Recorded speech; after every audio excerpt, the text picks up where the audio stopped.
She signed a contract for 1 billion years. It took her a fraction of that to realize that she needed to break it. My guest today spent years inside one of the most tightly controlled organizations in the world, recruiting young people, training them into obedience, and eventually placing them inside its internal media operation. She was placed close enough to the machinery of image and influence to the ones that sit across from people like John Travolta with a camera rolling. Think about that. What she saw from the inside of that system, how devotion gets engineered, how fear gets dressed up as discipline, how living can cost you your own family. This is exactly the kind of structural clarity that exists on the surface. Not because her story, it's rare we've heard about stories like this, but because the pattern underneath it, in my view, is really rare. She left, she rebuilt, and she has spent the years since learning slowly and on purpose how to trust her own judgment again. And now she writes about it with a nuance that most survival stories never really get room for. And and here, you are welcome to the Clarity Mandate. Thank you, my friend. I'm so excited to be here.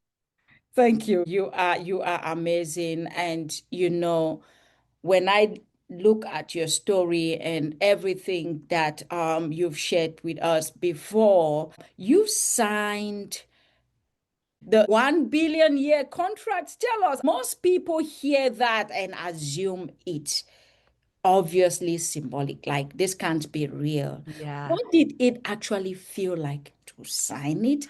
And Oh, what does an organization gain? Like psychologically, I'm trying to wrap my head about it by asking someone to sign this. oh, well, that's a really good question. So, this is when I joined Scientology, I wasn't ever intending, first of all, I didn't think I was joining a cult. Nobody ever thinks they're joining a cult. I was just trying to help people. I wanted to save the world. I was 27, super smart, but I was also very vulnerable. I'd been through some really bad situations and hadn't found the answers I was looking for. And when you're young, you look everywhere for those answers because you just don't know where they are necessarily. And Scientology was there at the right time or the wrong time, however you want to look at it. And How they you provided me with tools. So I started using those tools and they worked. And I said, well, maybe if this is helping me so much, maybe it can help other people. And that's always what I always wanted to do. So I joined slowly. Okay. I joined staff at a lower level organization part time. I was still doing my other business on the side, but slowly the indoctrination becomes such that you think, well, I thought, why am I doing all this other stuff? This is the most important thing I could possibly be doing in the world. So I'm just going to devote my entire time to this. But still, I had not signed that contract. Okay. So I spent some time at a lower organization. I worked really every day. I worked to get new people into Scientology, which to this day I still deal with that. I've gotten through most of the guilt of it, but I still deal with a little bit of it. But at one point, through various, let's just call them machinations, I mean, it was a lot of stuff going on behind the scenes that I really wasn't aware of. But I will say at one point, I was told that I was needed in the C organization, which is the highest level of Scientology dedication. You leave everything behind. You live communally, you eat communally, you don't have anything of your own anymore. It's all the group. So this is when you hear about the culty aspect of Scientology, that's really where it gets intense. And they needed me right away. They said, you have to come because you're a writer and we need you at the top at international Scientology management. So of course I'm thinking, well, aren't I special? Right? They do that, right? They push, they know what's going to get you to grab onto that little, thinking, I'm thinking, wow, I'm going to go to the greatest place in all of Scientology. Everybody thinks that is like nirvana. I don't even know what you would call it. Yeah. So in order to join the Sea Org, though, I had to sign a billion-year contract, and it literally is for a billion years. What the contract is that you dedicate your next billion years to the Sea Org, right? To achieving the aims of Scientology. And the aims of Scientology, per L. Ron Hubbard, are, I'll paraphrase, a civilization without insanity, without criminality, and without war. Now, who doesn't want that? Right? But Yeah. of course, it doesn't work. But you don't realize that until you've been in for 20 years like me, unless you're wiser and don't get in the first place. But that's why I do what I do now. Anyway, when I signed that contract and I read a billion years, it took a while for that pen to hit the paper. But I had people standing over me. There was nothing I could do at that point. I had agreed, and because I had agreed and they were standing there was nothing I could do. So I signed it. And why it's a billion years is because in Scientology, the belief is that you've lived for trillions of years. We've all lived for trillions of years. And we come back lifetime after lifetime after lifetime and just repeat the same thing over and over and over again. And Scientology is trying to break that cycle so that we can all achieve freedom. Right? These are the things that I truly believed. So as a Sea Org member, you sign your billion-year contract. You spend your whole life, the whole rest of your life in the Sea Org. Then you die. Well, they call it dropping your body. And then you get a 21-year leave of absence, and then you have to come back and report for duty again. This is exactly what they say. Wow. Of course, I've never seen anybody come back, but that's neither here nor there.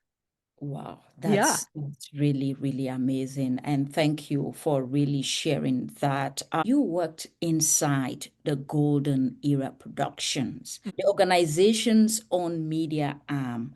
And during the years, you also interviewed people like John Travolta. What was it like to be inside the machine that built the organization's public image while also living its private reality? Wow, good question.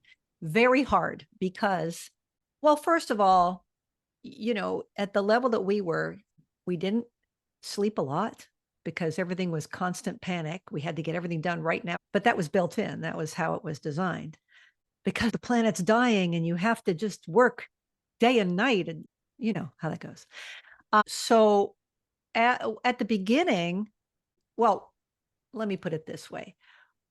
You learn or you're indoctrinated in Scientology that anything bad that happens in your life, you caused it. It happened because you did something either in this lifetime or way past lifetime that was bad. And that caused all this bad stuff to be happening to you now. So whenever, I'm sitting here, I was in charge of all of the international magazines for Scientology for uh, 10 years or more, just for the writing, editing all those magazines and running the whole division over those magazines that would go out to a lot of people all over the world in multiple languages. And everything that I would write was just PR, right? Like how wonderful Scientology is and how amazing things are happening and people are doing so much better in life and this and that, while I was eating rice and beans and sleeping on the floor of my office and being sent to break rocks in the hot desert sun because I'd done something that David Miscavige, the head of Scientology, didn't like. Yeah. So that's cognitive dissonance. That's the term for it, where your brain cannot hold two opposing facts or datums at the same time, or you will go insane. So you have to pick one. And since I was there and behind barbed wire, that one I picked was Scientology is great and I'm going to keep going. And obviously I did something wrong that I'm sleeping on the floor in my office and eating rice and beans every meal. Wow. That's what happened.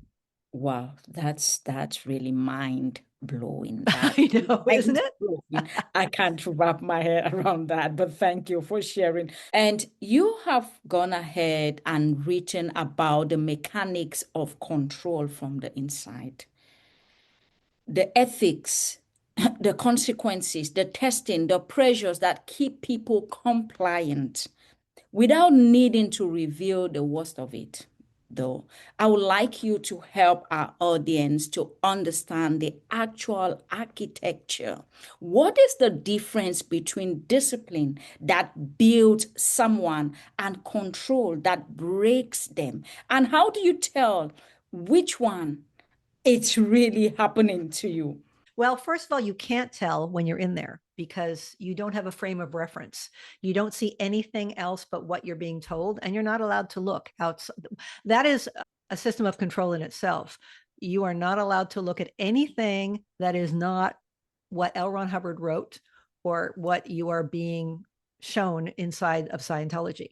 If you do look outside, if you go to the internet, like back then there was no internet, so it wasn't an issue for me. But right now, if somebody's in a Scientology organization and they look something up on the internet, they're going to end up in interrogations for days and days and days to find out what their crimes are as to why they even bothered to look that up online. This is Wow. the system of control that's there.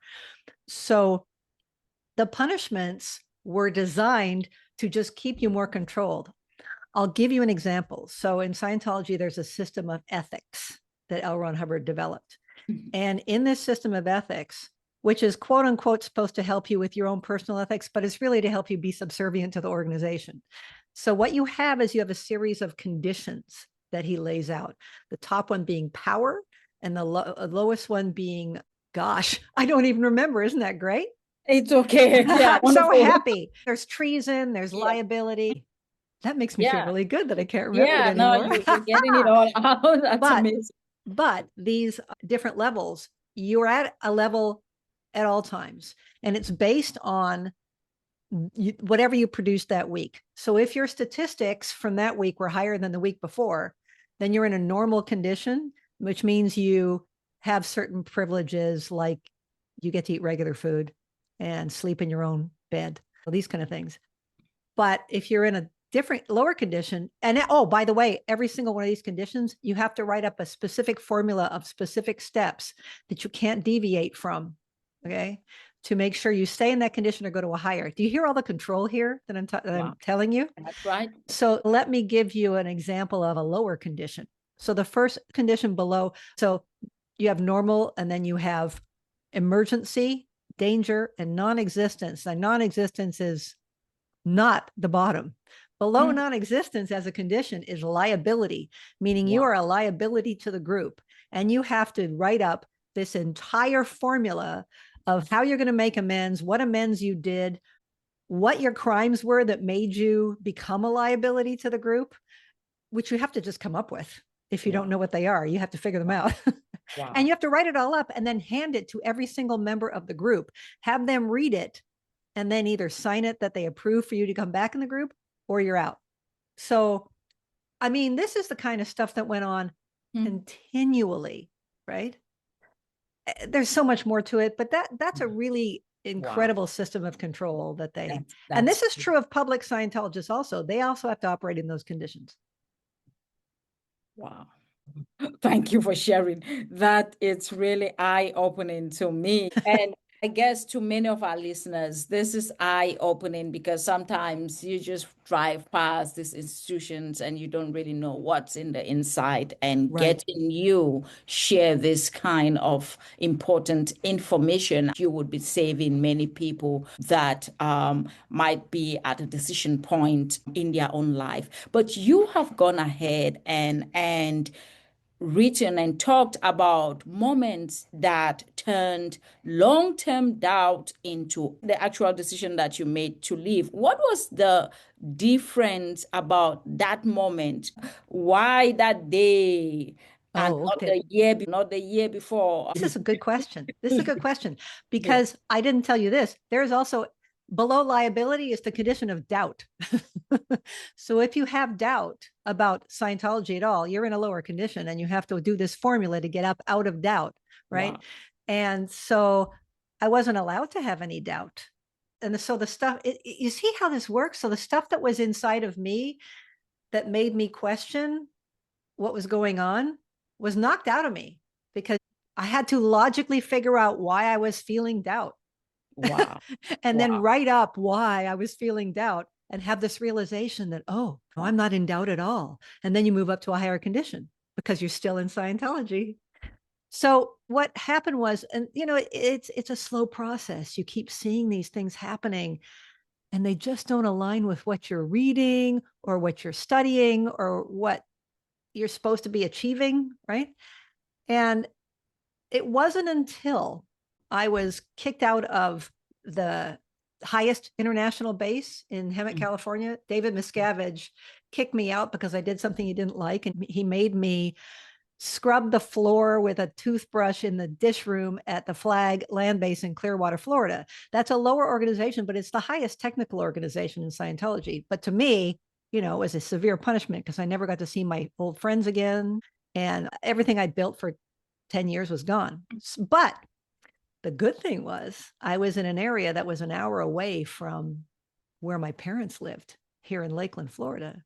Wow. So they came to see me once or twice, and there was no barbed wire at the Flag Land Base, right? So they could come see me and they would come and visit me. Now, it was always, there were always guards watching. It wasn't like they could have just this Mm. nice conversation with me without somebody monitoring it, but still, I got to see them.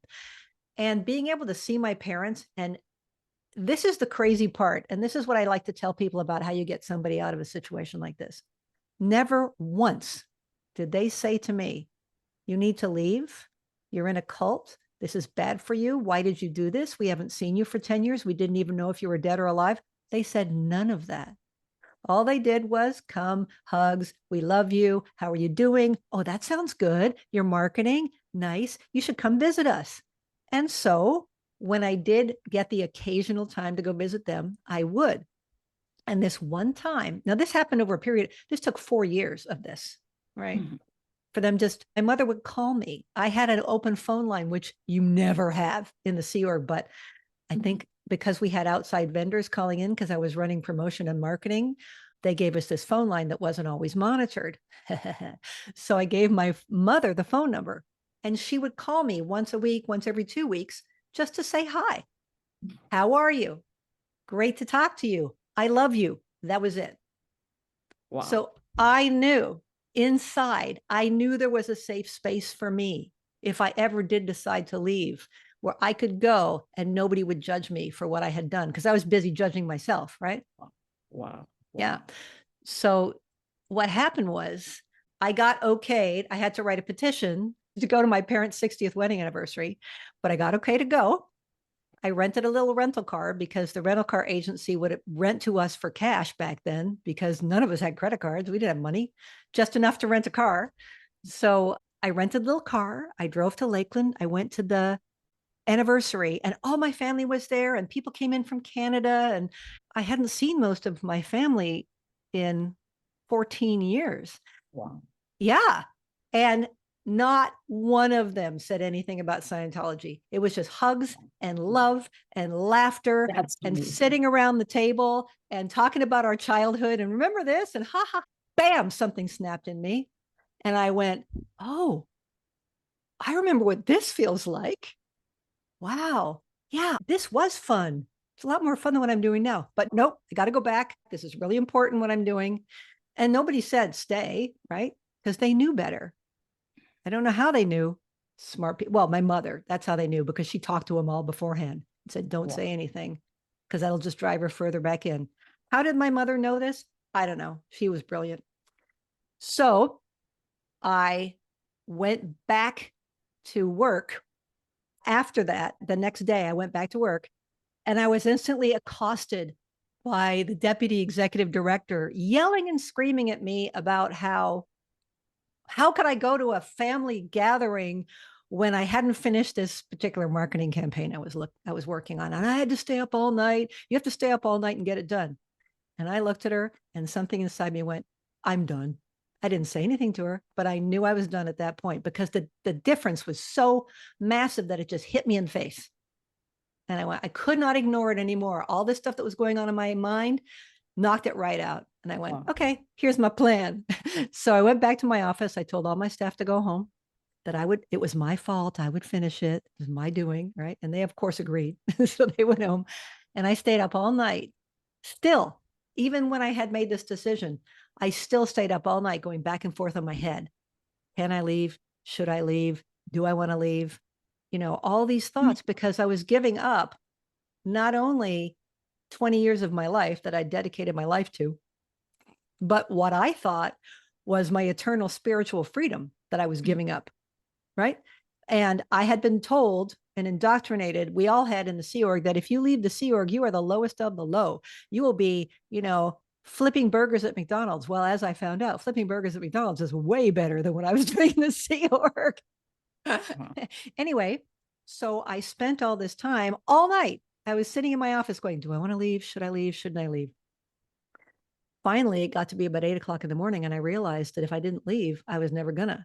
So I jumped in. I walked out the back door with just the clothes on my back and my purse, which had nothing in it. I mean, my ID, and I drove, and I drove, and I drove, and I got to Lakeland. I was paranoid. I was sure they were following me right away, which they were, but they didn't catch me. Anyway, so I got to Lakeland and I knew I couldn't go to my parents' house because Scientology knew where they were. I couldn't go to my younger brother's house because Scientology knew where they lived. But my older brother was a trucker, an over the road trucker. He drove an 18-wheeler and he had been there the night before and he was staying with his wife, my sister in law, at the Holiday Inn. So I said, I'm going to go to the Holiday Inn and see if they're still there because they won't know this. Right. Mhm. I get to the Holiday Inn and my brother's pickup truck is gone. And I freaked out. But I went up to the room and I knocked on the door anyway, just in case, right? I had no Mhm. choice. That's right. And I opened the door and my sister in law looked at me and said, what are you doing here? And I burst into tears and I said, I'm done. I left. I'm not going back. And she grabbed me, pulled me into the room, gave me a big hug. And she was on the phone with my brother, who said to me, he said, give her the phone. And he says to me, I got you. I got you, baby sister. You're going with me. And I went on the road with him in a truck for 2.5 weeks, and Wow. so that they could never find me. And they were camped out in front of my parents' house and my brother's house for 2 weeks, waiting for me to come back. Ha ha! I never did. Wow, that is really amazing. And living costs you more than an organization. For Right. many former members, that's what they say. It's risks, family relationships, talk about things like disconnection. And how did you navigate the cost? Well, And what would you like people to understand about the price of clarity when people you love are still inside a system? yeah, it's very hard. And you do a lot of grieving because I was lucky in that none of my family were in Scientology. So I was fortunate in that way. But I had developed some very strong friendships, right? Who the minute I left could never talk to me again. Never. So I lost all of them. So that was a big Mhm. part of me not wanting to leave. I mean, all my Yeah. friends, I'll have no friends. I don't even know how long my family will put up with me, that kind of thing. But I sometimes though, it just becomes too hard to stay because you see what's really going on. And if you can't get them to leave, then you have to go. I know very many people whose family, when they left, their families disconnected from them because Scientology says that's what you have to do. And think about that. These people, like I have friends who have had, since leaving the Sea Org, they've had 3 children and their parents, well, his mother has never met these kids and never wants to. That's what Scientology does to your brain. Like, this is a grandmother. I currently have 8 grandchildren. I would never, ever think, but that's who I was back then. Like, I would have gone, oh, well, too bad, it's just a horrible situation. So Wow. it's very, very hard to pull yourself out of that. and gain enough clarity to stay out of it, Hmm. it takes a lot of work. It takes a lot of studying, a lot of research into what you got yourself into, which I was able to do when I got out because I could get on the internet. Right. That's So wow. that helped. That helped. But still, Wow. I miss a lot of people. I miss those people. They were great people and they're still great people, but they just can't talk to me. Yeah, that's a true grieving, like you put It it, and is. sometimes a huge cost. But Mm-hmm. I am really glad you're out and we're talking about this, and we also praying really for them that hope they have their own clarity moments Me too. sometimes. I think Yeah, about it every day. that's right. Every day, That's I think right. about them. So you've written with real nuance about this, including reflecting on what you feel Scientology gave you or taught you, even as you call it a coercive system. Right. That's for me a harder and more honest position than simply maybe a villain kind of narrative. Why was it important to you to hold both trust at once? And what did you think get lost when survivor get flattered into pure kind of condemnation? It's very interesting. That's an excellent question. And I try to model this on my social media when I talk about Scientology and when I write about it, because it's not like all of Scientology is terrible or I wouldn't have gotten into it. Right. And honestly, I truly believe a person can believe anything they want. That's right. You are free to believe whatever you want. But when you use those beliefs to hurt other people, that's where I draw the line. And those are the things that I bring to light. But cults are cults are coercive control organizations. They're on a continuum. Some are worse. I don't know That's if that's right. the right term than others. Some people use the environment to further their own ends, which may not be very good. But there are very good people out there that are studying Scientology that just want to get help. I would never judge what someone else does because that's all I did for 20 years is judge other people. Right. And I would never do that. And it's very important for me that people understand that, people don't get into these things because they're stupid or mean. They get into a situation like this because they think they're going to help themselves and help other people. That's right. And some of the Scientology was helpful. Learning how to handle certain relationships helped me. Learning how to handle my finances better. But this is stuff you can get anywhere. It's just that it was put together in a way that it was very easy to follow. But the higher up you go, the Yeah. more wild it gets. The packaging attracts you to the Yes, need because everyone wants problems to be solved and of people have course. certain solutions presented to you in a way that really speaks to your problem, Right, then that already is an attraction for you to consider it, and people consider the solutions based on the problems and the right. situations that they are in at a particular point. And really thank you for sharing. And you have since left Scientology, Oh, yeah, found love, I did. rebuilt a life with the amazing man you have in your life right now, and you've rebuilt a life after all of this that many people would not. The very fact that you've been on podcasts like Shot at Love with our friend Kerry, and for me, after systems and years of a controlled life, how did you manage to get to the state of really trusting and getting Oh, into relationships and relearning about intimacy, trust, and choosing someone like the person, your my husband sweet right now, on your own terms? that was hard. Trusting was so hard when you've been betrayed to the level of betrayal that this organization did.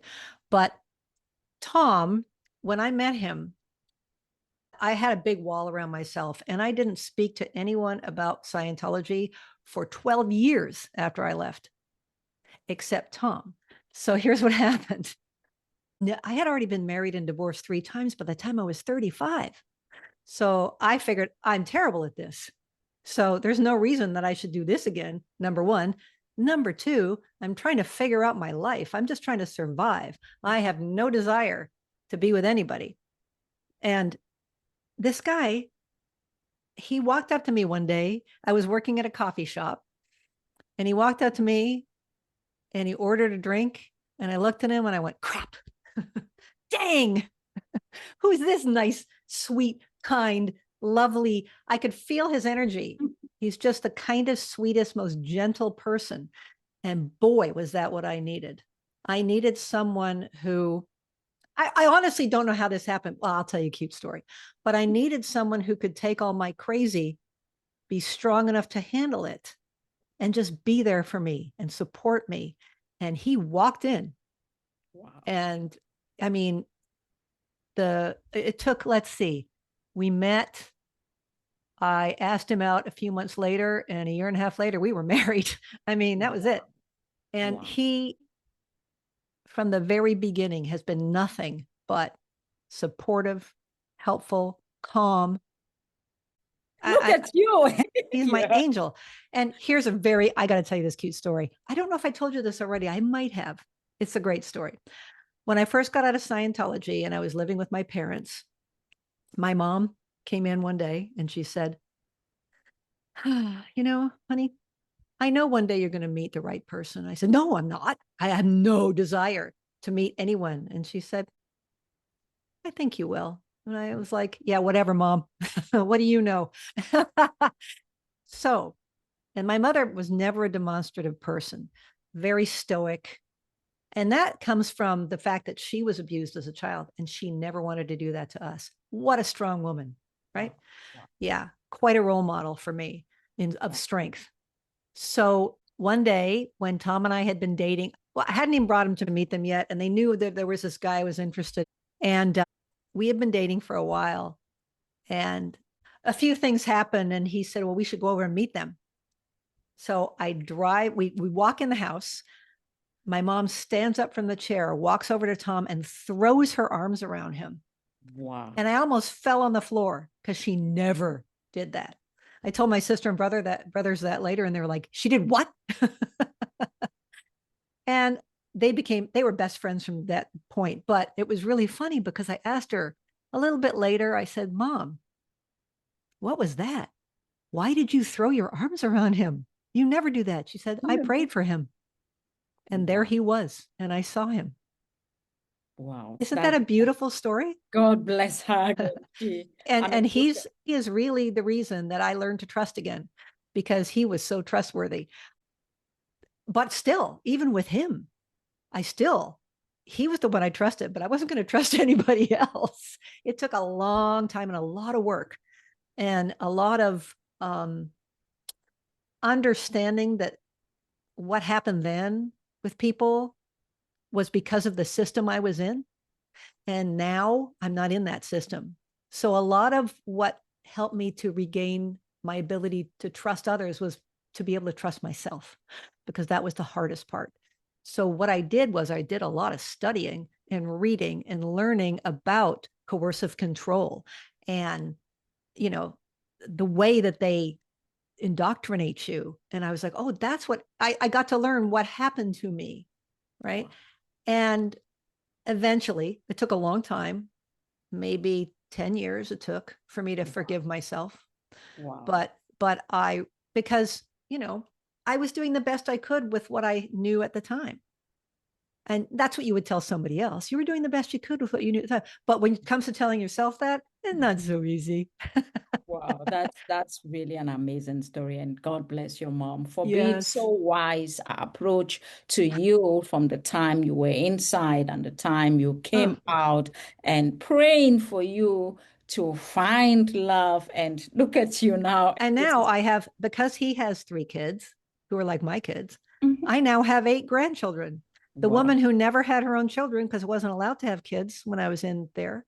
So now I have 8 grandchildren who all run to me and hug me and call me Granny Annie. And I mean, wow. what a Yes, life. This is amazing. What a life. What a life. Thanks. And think about any leader listening to us right now. Maybe someone running a company, a small business, a church, a movement, a family, and has real positive influence over people who trust them, people who trust them. I mean, from everything you now understand about how devotion gets engineered and control gets disguised sometimes as care, what is the line every leader should watch themselves for to make sure that they are building trust instead of manufacturing compliance? Well, first of all, they should seek to lead with true understanding of what their people, who they are, what they're going through, not just assume someone has bad intentions, right? Because when I was in Scientology, it was just assumed all the time that I was bad, or that if somebody made a mistake, it's because they were bad. And I think people do that a lot. Like you'll assume that someone's trying to do harm, but really they're just trying to do the best they can. And if you could actually sit down and listen, and with kindness and an open heart, you know, uh, you'd be amazed at how people, like, I had to learn that myself when I got out, because at first I was leading like I was taught in Scientology, with antagonism and penalties, and, you know, thinking that people are stupid and why, these kind of things. And I Mhm. had to learn through my own really bad experiences with what my attitude was causing in other people, the kind of pain I was causing people that were working for me. I had to learn, wow, this isn't the way to deal with people at all. I mean, I didn't like being dealt with this way, right?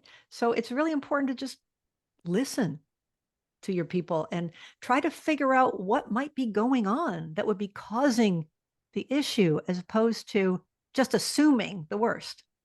Wow, that's so powerful, and the whole concept of assuming, I read the Bible a lot, and there is a story in the Bible talking about a leader who left and had employees or workers, three of them, and gave them resources. Say, you all go and invest or go do business. Two of them just went and did their best with the resources. Mm-hmm. One said, mm-mm. He assumed that this boss is a bad boss. This Right. boss wants to reap from where he did not sow. And guess what? He just went and dug a hole and kept the resources making. And when the boss came back, true to it, the two employees that went and invested, the boss was so happy and he gave them both the investment and the profit and said, go and continue your own enterprise. The Wonderful. guy who assumed that this boss is a bad boss, he say, give me what, give me. He said, at least you have kept my money in the bank. I will get basic interest because, and the question to my mind whenever I read that story is, what did he know about the boss that the others didn't know? And where did Right. he get his ideas from? Just assumptions, just assuming Assumptions. the worst Mm-hmm. about people. And you put Mm-hmm. it so right, talking It's about so true. It's that don't. assumptions. It's just, but it's also fed to us all day long when we, this country and this society and this civilization is so divided, and so us versus them. They're out to get us. It's just not true. It's not true. And because I was in a fog for 20 years, coming out of that fog took a long time, but you get real clarity about who people really are and what they really want. And we all just want to do the best for ourselves and our families. That's the truth. Maybe, yeah, there's a few psychopaths in the world for sure, but it's not everybody. And, you read the media and you think it's everybody, but it isn't. Now, that's the minority. That's a very, very Yes. small proportion of human beings. Whether you look at this country or you look at the world over, you would always have Yes, that small minority. But the majority exactly. of human beings really just want the best for themselves and their families and society in many Right. cases. You meet people. We were just at a conference and you meet the most wonderful people. When you talk to people one on one, who cares what? I mean, I know that their politics and my politics may be Mhm. different. Okay. Whatever. Yeah. It I But get they're that just people, humans. they're They're just humans, and humans. they're And coming at this from the viewpoint that this is going to be good for them and their families. Honestly, it's I know how hard that is for people to recognize that in another person, but you have to get past all the outward yak yak yak and really get into talking to that person as a human, as a, and I think sometimes too, my upbringing before Scientology helped me to get back to this because I was brought up that way wow, and I lived all over the world and I saw people at all levels and they all wow. just wanted the same thing. That's right. That's right. Wow. That's so powerful. And the name of this podcast, deliberately so, it's called the Clarity Mandate. And for me, I believe that there are moments when clarity about what's actually happening to you stop being optional.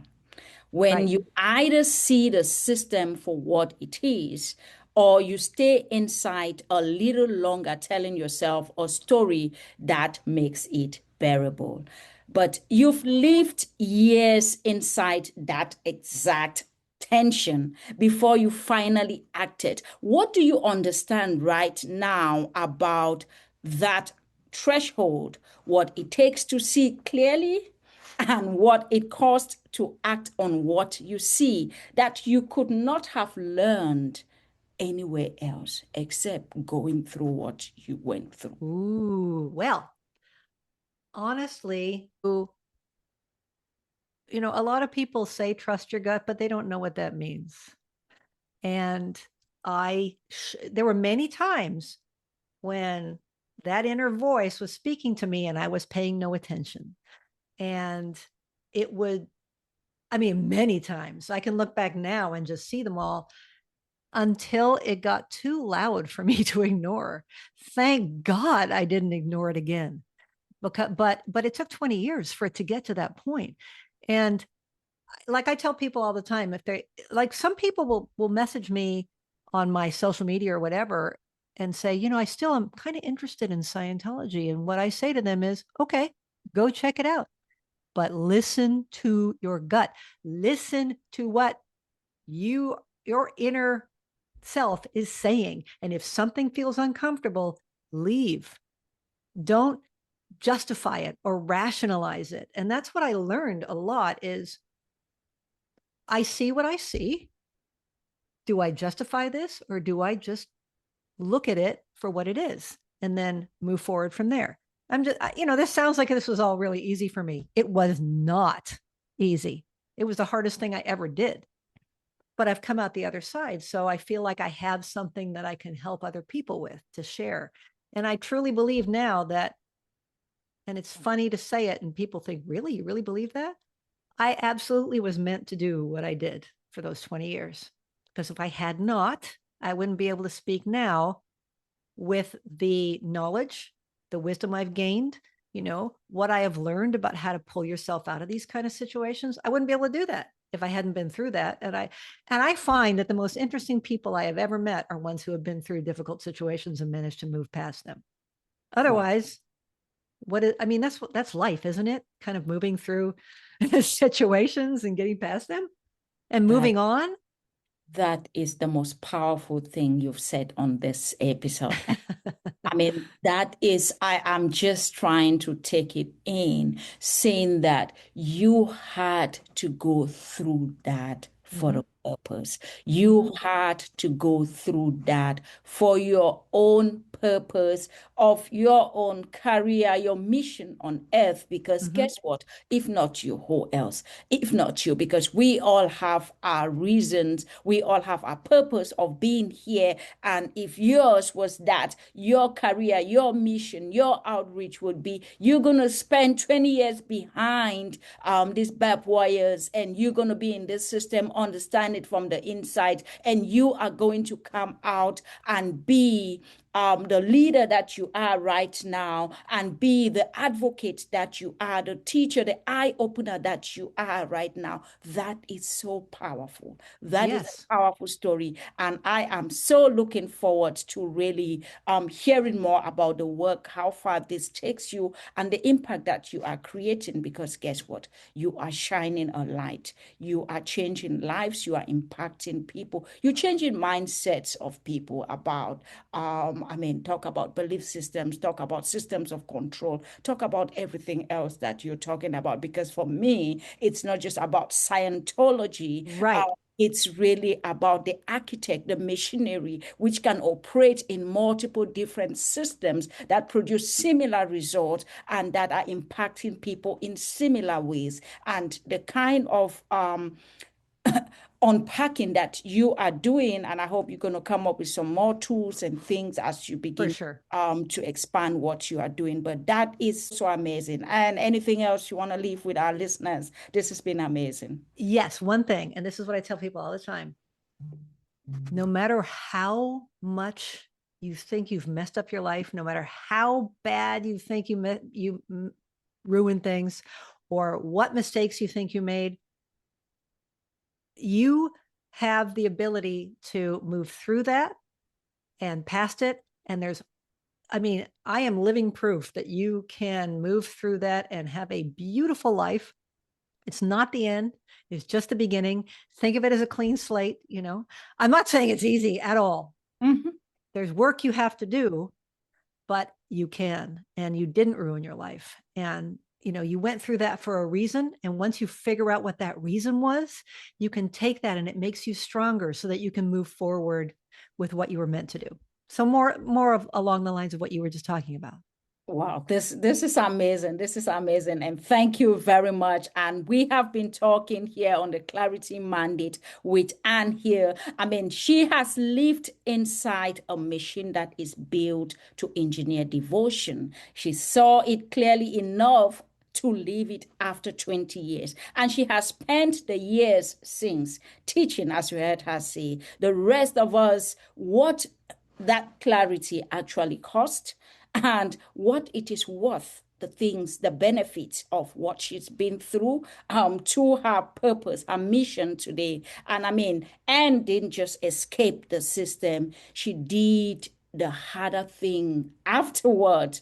You learned to trust your own judgment again. And Yes. one decision at a time in public, so other people could recognize the pattern before it cost them what it actually cost you, because the work you're doing on social media and in public, it's really helping other people to begin to recognize what it cost you, and so that some other people can learn and avoid them. And if you're listening out there and you really suspect that something you are inside, an organization, whatever, is not really what it claims to be, whether it's a job, it's a relationship, it's a belief system, an organization, the mandate from Anne, it's clear. Seeing it first, the thing you need to do, and you need the courage to be able to act. You need the courage to be able to act and to execute. And if you need more guidance, more help on the things, we're going to be putting Anne's details in the show notes and how to reach her and Great. everything. And you would find all her writings on her My Scientology stories and even her Substack that she's working on. And this has been an amazing episode. I am Dr. Vivian Atwood, and this has been the Clarity Mandate.